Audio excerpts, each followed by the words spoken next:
Torej, Direktorat za lesarstvo, ki deluje v okviru Ministrstva za gospodarstvo, seveda vsako leto bolj aktiven, ne samo na nivoju promocije, ampak sami vemo, prihodnost bo zelena, digitalna.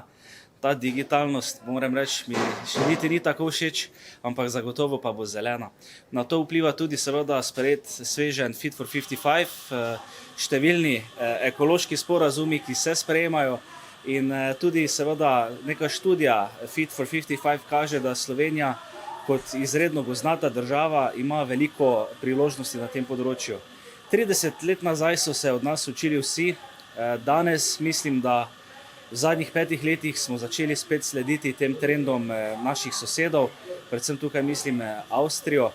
In prepričan sem, da tudi skozi načrt za okrevanje in odpornost, torej trenutno smo v fazi oblikovanja razpisov, načrtujemo približno 30 milijonov evrov nepovratnih sredstev za spodbujanje lesno-predelovalne verige.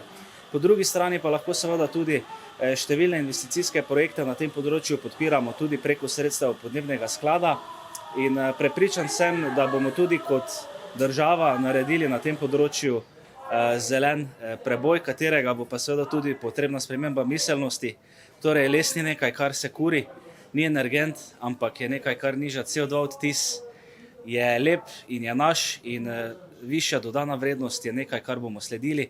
Torej ne, da pri nas posekamo in prodamo v tujino, ampak da tudi predelamo in prodamo pri nas.